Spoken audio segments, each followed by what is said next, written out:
Assalamualaikum warahmatullahi wabarakatuh. Kali ini kita akan membahas tentang kepercayaan konsumen terhadap suatu merek atau dengan judul brand trust. Perlu kita ketahui, merek yang baik bukan hanya sekedar nama, simbol, atau hal-hal yang menyertainya dan hanya untuk membedakan antara produk pesaing dengan produk kita. Selebihnya merek itu seharusnya bisa dipercaya atau memunculkan kepercayaan bagi konsumen. Artinya, merek yang kita kembangkan itu benar-benar tepat dan menjadi andalan bagi konsumennya. Ketika konsumen sudah mengandalkan merek kita, maka itu bisa menjadi suatu tanda bahwa merek kita memiliki kepercayaan atau lebih tepatnya adalah konsumen telah mempercayai merek yang kita miliki itu. Nah, inilah mengapa brand trust atau kepercayaan terhadap merek begitu penting dalam manajemen merek. Nah, kita langsung saja melangkah pada pengertian dari brand trust. Berbagai macam penelitian dari berbagai sumber, banyak sekali yang telah melakukan penelitian terhadap kepercayaan konsumen terhadap merek ini, ya. Nah, ada beberapa yang bisa kita ambil sebagai definisi agar kita lebih mengerti apa itu brand trust. Yang pertama, dinyatakan bahwa kepercayaan pelanggan pada merek atau brand trust didefinisikan sebagai keinginan pelanggan untuk bersandar pada sebuah merek dengan resiko-resiko yang dihadapi karena adanya ekspektasi atau harapan terhadap merek tersebut yang ekspektasi itu akan berujung pada hasil yang positif. Dari definisi ini saya rasa cukup jelas sekali ya bahwa kepercayaan itu adalah suatu sikap konsumen terhadap merek yang ditunjukkan ya dengan adanya ketergantungan konsumen terhadap merek itu. Atau boleh dikatakan kalau di sini dengan kalimat atau kata bersandar artinya konsumen benar-benar mengandalkan suatu merek dan dengan merek tersebut segala sesuatu yang timbul yang merupakan resiko dari merek tersebut mereka mau menerimanya. Nah, itulah yang disebut dengan kepercayaan. Dan lebih penting lagi bahwa mereka menyandarkan pada suatu merek dengan harapan ada hasil yang positif. Pernyataan yang kedua, kepercayaan sebagai suatu keadaan yang melibatkan ekspektasi positif mengenai motif-motif dari pihak lain yang berhubungan dengan diri seseorang dalam situasi yang beresiko. Nah, mungkin kalau pernyataan yang kedua ini lebih bersifat umum ya. Dalam arti kepercayaan itu adalah ketika seseorang itu bisa membandingkan antara harapan dengan kenyataan. Ketika harapannya terpenuhi oleh kenyataan atau kenyataan sesuai dengan yang diharapkan, maka akan muncul yang namanya kepercayaan. Jadi di dalam kepercayaan itu juga ada tujuan-tujuan, ada maksud, ya, ada arah yang ingin dicapai oleh mereka. Nah, arah itu bisa dibandingkan antara harapan, itu adalah tujuannya atau sesuatu yang ingin dicapai, kemudian dibandingkan dengan kenyataan yang diberikan oleh suatu merek. Pernyataan yang ketiga, kepercayaan merupakan cornerstone of the strategic partnership. Karena karakteristik hubungan melalui kepercayaan sangat bernilai, yang mana suatu kelompok berkeinginan untuk menjalankan komitmen terhadap dirinya atas hubungan tersebut. Nah, ini ya. Jadi unsur kepercayaan di dalam kalimat ini atau pernyataan ini adalah adanya komitmen, ya. Adanya hubungan. Ketika seseorang itu menjalin hubungan, maka akan muncul kepercayaan jika orang tersebut menjalankan komitmen dari hubungan tersebut. Itu singkatnya seperti itu. Jadi dengan analogi itulah maka kepercayaan terhadap merek juga bisa dikatakan hubungan yang penuh komitmen dengan merek, atau boleh saya katakan begini, hubungan antara konsumen terhadap merek itu memiliki tujuan dan komitmen. Artinya konsumen itu akan berharap sesuatu dari merek, dan apapun yang terjadi dengan merek itu dengan segala resikonya, komitmennya adalah konsumen akan menerima resiko-resiko tersebut.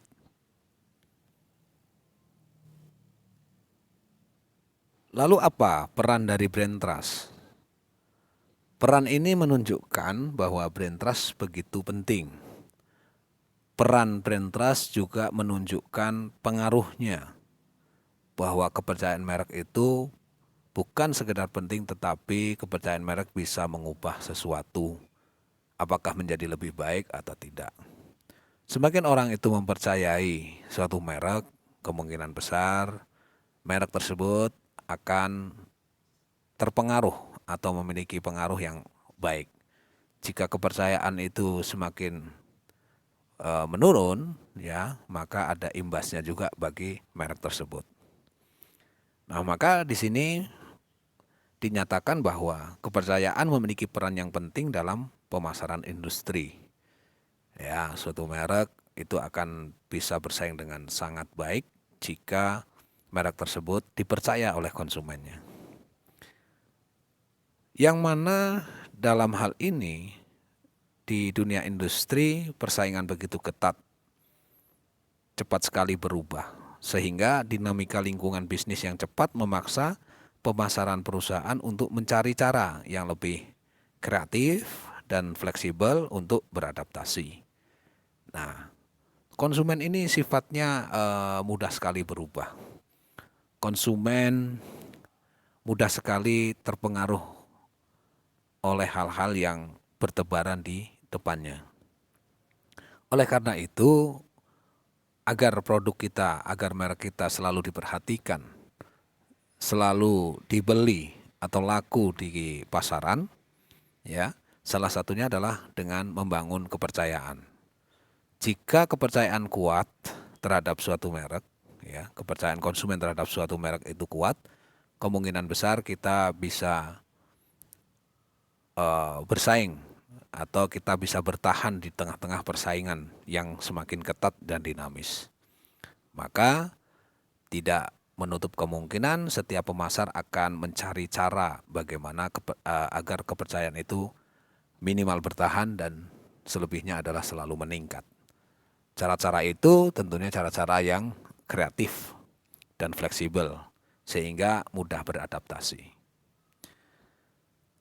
Untuk tetap bertahan dalam situasi tersebut, perusahaan akan mencari cara yang kreatif melalui pembentukan hubungan yang kolaboratif dengan pelanggan. Nah, ini menarik ya.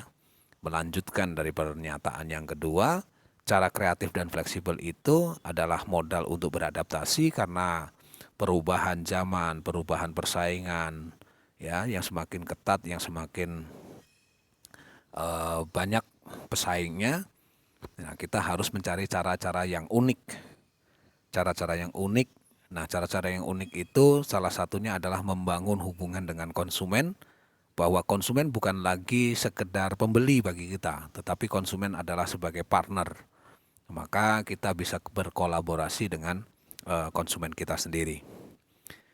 Kemudian pernyataan yang keempat, kepercayaan dianggap sebagai cara yang paling penting dalam membangun dan memelihara hubungan dengan pelanggan dalam jangka panjang. Di sini garis bawahi, ketika hubungan itu terjalin dengan sangat baik, konsumen sangat mempercayai merek kita, maka kemungkinan hasilnya adalah bukan untuk jangka pendek, tetapi kita bisa bertahan dalam jangka panjang. Karena kepercayaan adalah modal untuk apakah merek kita tetap survive atau tidak. Dan yang terakhir, kepercayaan dalam pemasaran industri dikonseptualisasikan sebagai feature of relationship quality dan sebagai determinant of relationship quality. Nah, ini singkatnya, kepercayaan yang tinggi itu mencerminkan bagaimana kualitas hubungan kita antara pelanggan dengan merek, ya. Jadi sekali lagi, kepercayaan yang tinggi atau tingkat kepercayaan konsumen terhadap merek itu mencerminkan tingkat hubungan antara pelanggan dengan merek yang kita miliki. Nah, itu peran brand trust. Jadi sekali lagi, brand trust itu berperan sangat penting dalam pemasaran atau manajemen merek, karena kelangsungan dari merek yang kita miliki itu salah satunya adalah dengan modal kepercayaan dari konsumen. Semakin tinggi kepercayaan konsumen terhadap merek, maka akan semakin tinggi tingkat survive dari merek yang kita miliki. Nah, selanjutnya masih membahas peran brand trust, ini sangat banyak sekali ya. Nah, ini jauh lebih baik, jauh lebih dalam lagi, bahwa untuk membangun kepercayaan itu harus dibangun melalui simbol-simbol, yaitu merek yang bisa menghubungkan dengan hal-hal yang sifatnya personal dengan konsumen. Merek berperan sebagai substitut hubungan person to person antara perusahaan dengan pelanggannya. Selanjutnya, kepercayaan dapat dibangun melalui merek tersebut. Nah, ini zaman sekarang ya. Kita melalui sosmed itu bisa membangun kepercayaan konsumen terhadap merek yang kita miliki. Caranya apa? Kita berinteraksi dengan mereka di sosmed, di sosial media. Ada kolom chatting, ada kolom komen, like dan sebagainya. Itu adalah sarana-sarana yang bisa kita lakukan, kita manfaatkan untuk membangun hubungan dengan konsumen. Nah, yang terakhir, entitas yang dipercaya adalah bukan orang lagi, tapi sebuah simbol, sehingga merek harus memiliki nilai yang dapat dipercaya oleh konsumen. Jadi maksudnya adalah ketika kita menginginkan merek kita dipercaya oleh konsumen, maka tonjolkanlah atau prioritaskanlah merek tersebut sebagai identitas, sebagai simbol, sebagai pusat untuk dipercaya. Jadi bukan orangnya, bukan yang menjalankannya, tetapi merek itu sendiri secara independen memang betul-betul dapat dipercaya. Nah, akan tetapi dalam mengembangkan kepercayaan terhadap merek ini bukan hal yang mudah untuk kita lakukan, karena membutuhkan pemikiran, membutuhkan modal, biaya, membutuhkan waktu yang pasti, dan yang paling penting adalah kita membutuhkan namanya strategi. Nah, untuk itu agar bisa dipercaya, konsumen itu harus dibangun di atas komitmen yang sangat jelas, yaitu bahwa kita bukan sekedar mencari beda antara produk pesaing dengan produk kita, tetapi kita ingin memunculkan kepercayaan yang tinggi terhadap merek kita. Lalu, kepercayaan terhadap merek itu ada hubungannya dengan brand loyalty. Artinya, cita-cita dari pemasar adalah pelanggan itu menjadi setia kepada kita. Nah, lalu apa dan bagaimana hubungan brand trust to loyalty ini, terhadap loyalitas ini?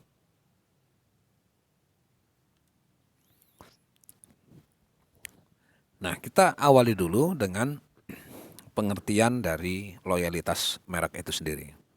Di sini disebutkan bahwa loyalitas merek adalah komitmen pelanggan terhadap suatu merek tertentu yang berasal dari adanya sikap yang positif terhadap merek tersebut. Di sini garis bawahi, yang kita garis bawahi adalah komitmen, ya. Kemudian sikap positif. Nah, dari dua hal ini ya bisa kita petik, bisa kita resapi atau hayati apa itu yang dimaksud dengan loyalitas. Namanya setia itu berarti mengandung unsur untuk menjalankan atau menegakkan komitmen. Ya. Namun komitmen itu bukan sekedar komitmen begitu saja. Komitmen itu muncul karena ada hal-hal yang positif sehingga sikap orang tersebut terhadap merek pun positif. Maka loyalitas itu adalah bentuk kesetiaan yang dicirikan atau yang ditunjukkan dengan adanya mereka tidak mau pindah selain ke lain merek ya.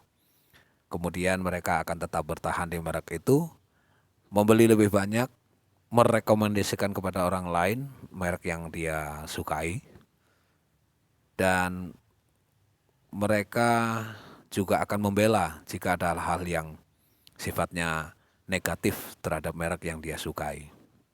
Nah, itu adalah wujud dari atau gambaran dari loyalitas merek. Kemudian loyalitas pada merek melibatkan kepercayaan pada merek. Ini maksudnya adalah bahwa konsumen loyal terhadap suatu merek itu bukan tiba-tiba terjadi. Ya. Loyalitas itu muncul atau loyalitas itu terjadi pasti diawali dengan faktor-faktor yang sebelumnya ada, harus ada. Nah, salah satu yang terpenting adalah terbangunnya kepercayaan. Nah, seperti yang sudah didefinisikan di slide-slide sebelumnya bahwa kepercayaan itu menjadi sangat penting karena kepercayaan itu menggambarkan konsumen itu sudah sangat bersandar terhadap suatu merek. Maka tidak mungkin terjadi loyalitas konsumen terhadap suatu merek itu tanpa adanya kepercayaan terlebih dahulu. Orang baru atau konsumen baru melihat merek atau baru mengetahui adanya suatu merek gitu loh, kemudian langsung dia loyal, itu jarang sekali terjadi, bahkan secara logika itu tidak pernah akan terjadi. Nah, yang ada adalah mereka percaya dulu terhadap merek itu. Namun kepercayaan itu juga bukan tiba-tiba karena ada faktor-faktor yang membuat orang itu percaya atau tidak percaya pada suatu merek. Nah, kemudian menciptakan loyalitas, bagaimana caranya? Yaitu pemasar harus fokus pada pembentukan dan pemeliharaan kepercayaan dalam kerangka consumer brand relationship. Nah, ini yang saya sebutkan tadi, bahwa loyalitas itu tidak terbentuk begitu saja, tetapi loyalitas itu terbentuk karena adanya hubungan antara konsumen dengan merek, sehingga mereka tumbuh rasa percaya, dan kepercayaan semakin tinggi, maka harapan kita mereka akan setia atau loyal terhadap merek tersebut. Kemudian kepercayaan yang telah dibangun oleh pelanggan pada suatu merek kemungkinan akan mengarah pada loyalitas terhadap merek tersebut. Nah, itu hubungan antara brand trust dengan brand loyalty. Jadi sekali lagi bahwa loyalitas itu adalah cita-cita semua pemasar. Dalam hal ini kalau kita hubungkan dengan manajemen merek, ya, kita mengharap bahwa setiap konsumen itu akan berharap konsumennya loyal terhadap merek tersebut. Kemudian loyalitas itu tidak mungkin langsung loyal ya terhadap suatu merek, tapi mereka harus melewati namanya kepercayaan, dan kepercayaan itu juga tidak tiba-tiba terjadi, namun harus ada hubungan yang saling memberikan manfaat antara konsumen dengan merek kita. Nah, telah disinggung tadi bahwa sebelum konsumen itu loyal, ada hal yang penting bahwa loyalitas itu terbentuk karena adanya brand trust atau kepercayaan terhadap merek. Walau demikian, kepercayaan terhadap merek juga tidak begitu saja terjadi. Orang membeli suatu merek langsung percaya itu tidak, tapi mereka akan menguji merek tersebut, akan membutuhkan pengalaman terhadap merek tersebut, sehingga ini membutuhkan waktu yang tidak sedikit bagi konsumen untuk mempercayai suatu merek.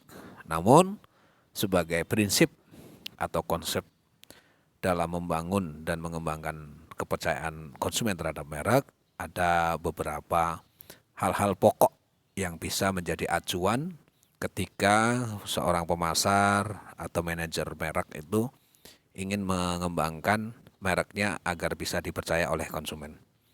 Yang pertama, kita harus memperhatikan hal yang berkaitan dengan karakteristik merek.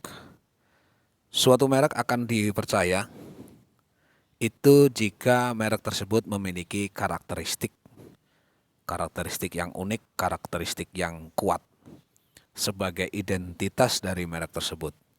Apakah merek tersebut mempunyai karakteristik dari segi desain, bentuk dan sebagainya, atau karakteristiknya adalah berasal dari nilai-nilai manfaatnya, atau karakteristiknya memang merek itu adalah sesuatu yang unik, yang sangat berbeda dari merek yang lain. Nah, tentunya ini bukan hal mudah. Mengapa? Karena sampai sekarang merek begitu banyak, miliaran, mungkin triliunan ya, merek di seluruh dunia. Kalau kita ingin bersaing mungkin sangat susah. Maka dari situ kita harus, merek itu harus memiliki satu karakteristik yang memadai. Nah, karakteristik merek tersebut bisa dibangun berdasarkan pada reputasi, ya, kemudian predictabilitas dan kompetensi merek. Tiga hal itu adalah yang membangun atau yang bisa membentuk karakteristik merek semakin kuat atau justru sebaliknya. Reputasi merek, ya, itu menggambarkan bagaimana merek itu bukan sekedar terkenal, tetapi merek itu memiliki konsistensi dalam memberikan manfaat, nilai-nilai yang sesuai dengan kebutuhan, keinginan, dan permintaan konsumen. Artinya kalau dalam bahasa kita betul-betul pas dan selalu pas. Tidak pernah mengingkari apa yang dia informasikan dengan kenyataan yang ada. Maka merek itu akan dinilai bereputasi tinggi oleh konsumennya. Ya. Nah, ini bisa menjadi salah satu faktor untuk membentuk karakteristik merek. Kemudian prediktabilitas. Nah, merek tersebut bisa diprediksi. Merek tersebut bisa diprediksi memberikan sesuatu yang memang diharapkan oleh konsumen atau sesuai dengan ekspektasi konsumen. Nah, ini penting sekali. Mengapa? Karena konsumen setiap membeli suatu merek, mereka akan membandingkan merek satu dengan merek yang lain.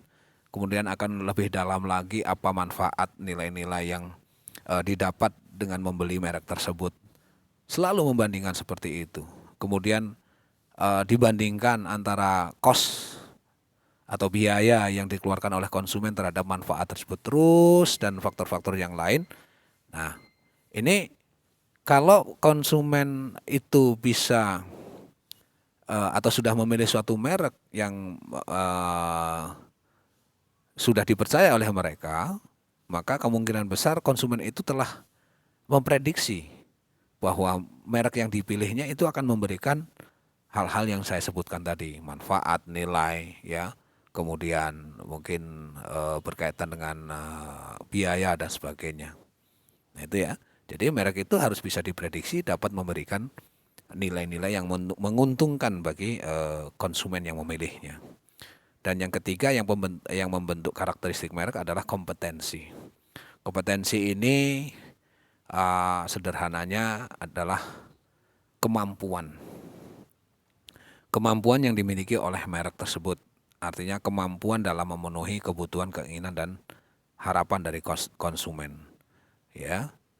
Kemudian kemampuan dari suatu merek ini juga unik, memiliki perbedaan dengan merek-merek yang lain. Sehingga konsumen betul-betul bisa mengandalkan merek tersebut. Nah, karena memiliki karakteristik dari sisi kompetensi yang memang memadai. Nah, kemudian faktor yang kedua dalam membangun dan mengembangkan brand trust adalah Karakteristik perusahaan. Kalau yang pertama adalah mereknya, sekarang perusahaan yang membuat merek tersebut. Kepercayaan pelanggan pada sebuah merek adalah kepercayaan pelanggan terhadap perusahaan. Reputasi perusahaan, motif-motif dari perusahaan yang dipersepsikan dan diintegrasikan perusahaan yang dipersepsikan. Ini maksudnya adalah begini. Merek itu tidak mungkin berdiri sendiri tanpa ada yang membuat.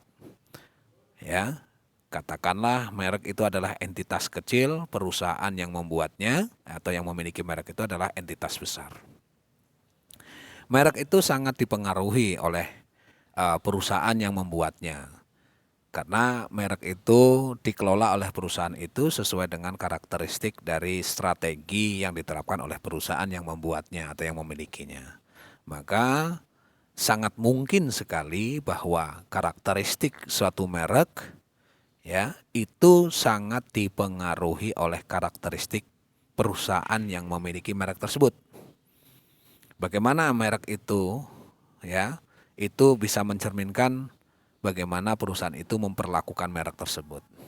Jika perusahaan memperlakukan biasa-biasa saja, maka merek itu juga akan bernilai biasa-biasa saja. Nah, untuk itu karakteristik perusahaan itu menjadi sangat berpengaruh terhadap karakteristik suatu merek. Nah, sama halnya dengan karakteristik merek ya, bahwa karakteristik perusahaan itu juga dibentuk dari adanya reputasi, dinilai dari reputasi perusahaan. Perusahaan yang bereputasi itu akan mempengaruhi merek itu juga. Artinya merek yang berasal dari perusahaan yang bereputasi, kemungkinan besar merek itu juga bereputasi. Jika perusahaannya kurang bereputasi, maka merek itu akan susah payah. Artinya susah payah itu tidak memiliki reputasi juga. Nah, contoh banyak ya perusahaan-perusahaan itu yang mencantumkan nama perusahaannya di produk-produk mereka. Bahkan nama perusahaan itu menjadi sebuah merek atau ikut dalam merek tersebut. Nah, ini tujuannya adalah untuk mengangkat reputasi karena orang mungkin lebih percaya lebih melihat perusahaan yang membuatnya daripada merek tersebut. Nah, maka dari itu banyak perusahaan yang mencantumkan nama perusahaan tersebut. Nah, kemudian sebagai contoh nih ya, ada di sekitar kita yaitu Nestle.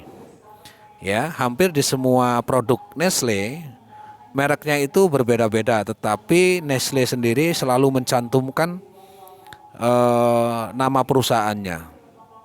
Ya, misalnya produk susu, ya susu X ada tulisan di sana nama perusahaannya Nestle, ya dan seterusnya itu salah satu contoh saja. Kemudian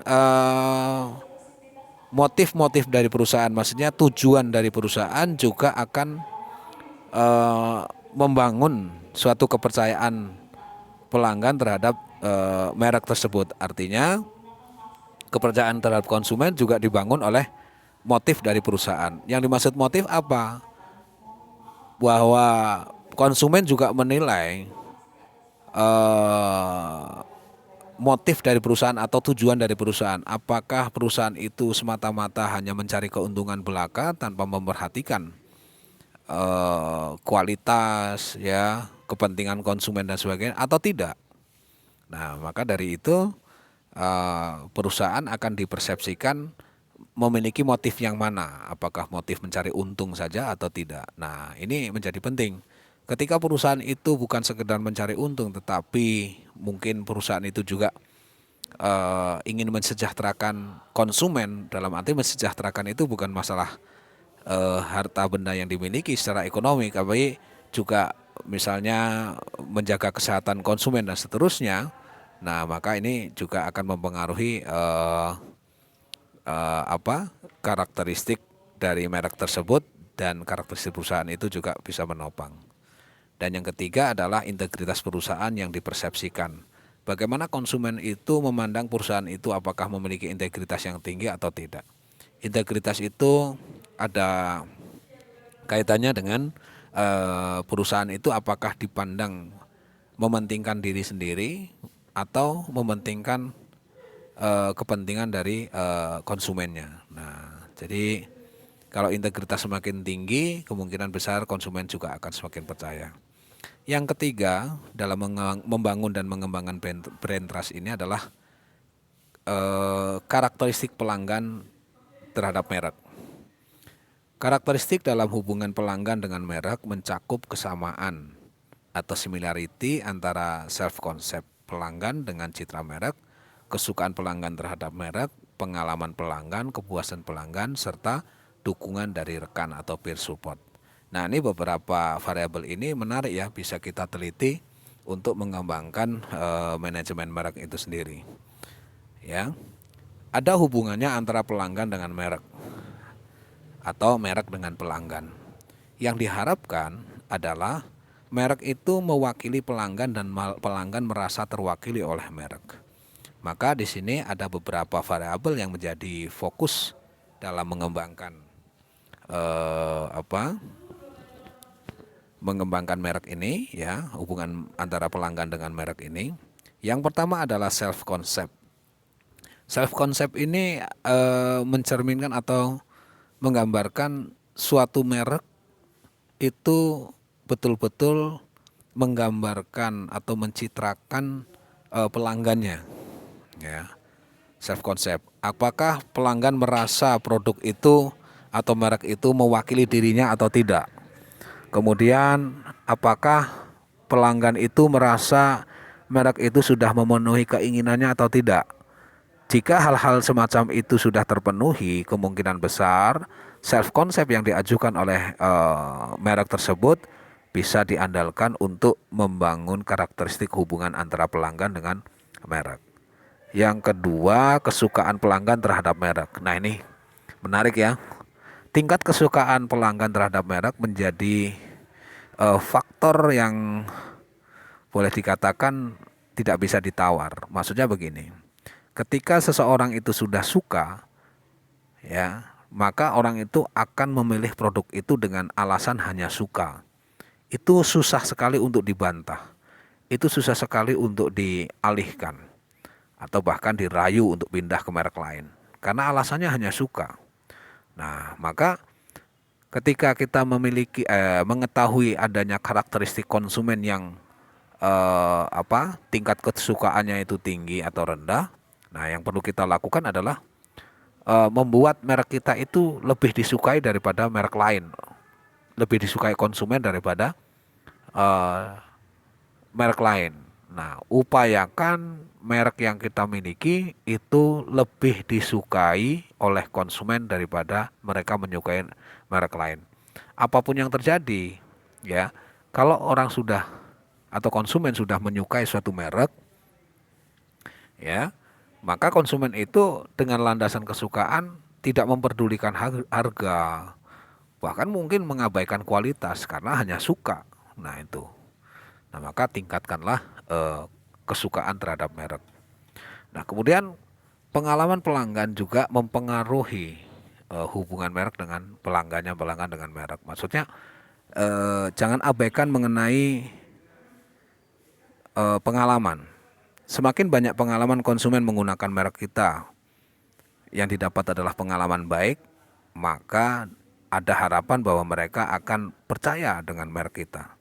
Namun jika kita memberikan pengalaman kepada konsumen itu adalah pengalaman yang tidak baik atau buruk terhadap konsumen, maka jangan harap mereka akan percaya kepada merek kita. Nah, itu ya. Kemudian kepuasan pelanggan. Nah, ini ya, setiap pemasar itu wajib hukumnya sepertinya ya untuk memuaskan pelanggannya. Maksudnya adalah tujuan dari pemasaran adalah mencapai kepuasan.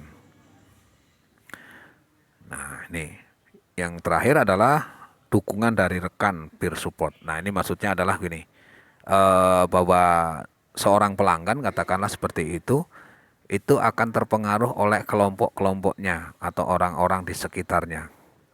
Dia akan bercermin kepada orang-orang tertentu yang notabene adalah kelompok di antara kelompok mereka. Maksudnya seseorang akan memilih merek itu juga terpengaruh oleh pilihan para kelompoknya.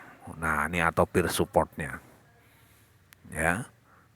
Nah, itu beberapa hal atau kita bisa menyederhanakan dalam 3 karakteristik.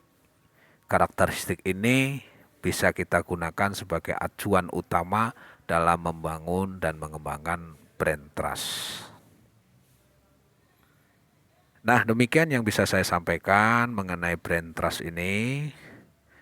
Uh, jika ada hal-hal yang perlu ditanyakan atau didiskusikan, bisa Anda sampaikan melalui